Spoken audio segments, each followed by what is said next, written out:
Frustration goes both ways. It's none more frustrating for a coach to call the perfect play and the players not execute, and it's no more frustrating for a player to line up and be like, why did the coach call this? Man, they need to get it together and be on the same page when it comes to red zone offense to put points on the board. Take a look at my week's breakdown. All right, this was the scene for most of the red zone action for the Razorbacks. They need to get it figured out quick. Just sometimes bad scheming and bad execution on players and coaches. Take a look. This is going to be a draw. First, they're going to set up a decoy.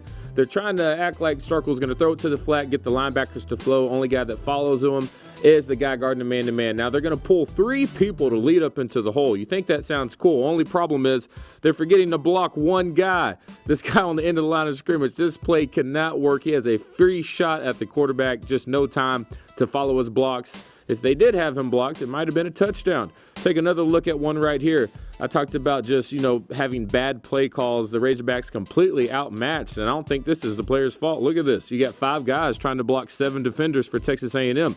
Everybody's coming downhill. Starkel is accounted for. Rakeem Boyd's accounted for. You just can't run into bad looks. Now, this is the interception that I don't believe is Starkel's fault. I think this is just bad execution. You see Woods going over here doing his job. They're faking this flat pass, and they're going to try to run a shovel pass. See, the offensive linemen, they're blocking the wrong people. That right guard and right tackle is supposed to block the guy covering the running back. If that's the case, Rakeem Boyd's going to be wide open. You can see it better from this angle. See them blocking down, and you have 2 offensive linemen blocking one guy. Right now, Dalton Wagner, and he needs to come off and block this linebacker you're going to see to the left of your screen. That's the guy guarding Rakeem Boyd. If that's the case, guys, this is an easy little pass. Walk in, Razorbacks score.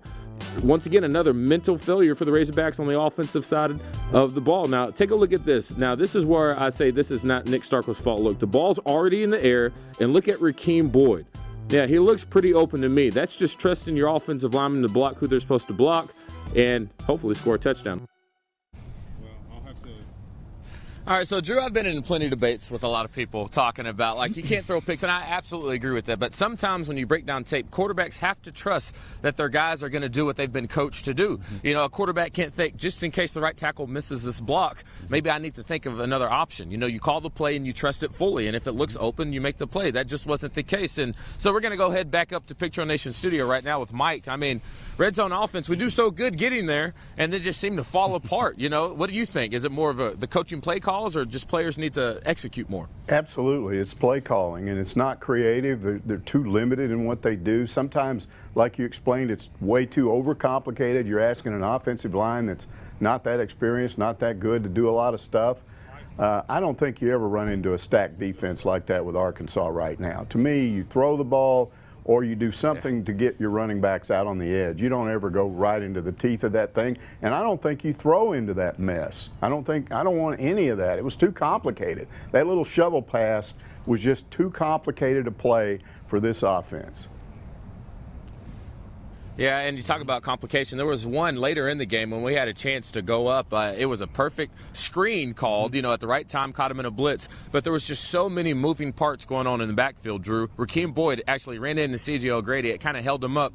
Then you had a batted pass from Ben Hicks. So talk about the complication part. What does Joe Craddock need to do to kind of dumb this down a little bit? I'm just worried about how predictable they are once they get down there, because you mentioned it, and Mike did as well.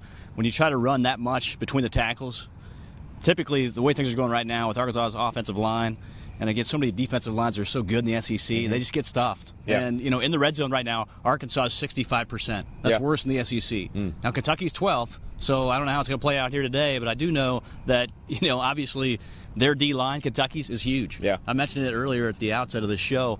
Calvin Taylor, he's 6'9", defensive end / tackle. You got Quentin Bohanna, he's a big fella as well. These guys run about 370. Yeah. That's big. So, I don't know if Ricky Stromberg can block a dude like that. He's been pretty good this year, but he's given up a lot of weight there on that right side in particular. Yeah, real quick, I know we're short on time, but Mike, I just want to ask you too. You saw Texas A&M, they load the box, and when that happens, that means you have one-on-one with your receivers. You got a healthy Traylon Burks, a healthy Trey Knox. What would it take for Starkel to just make those checks at the line of scrimmage and maybe throw a one-on-one route? Yeah, absolutely. I like that.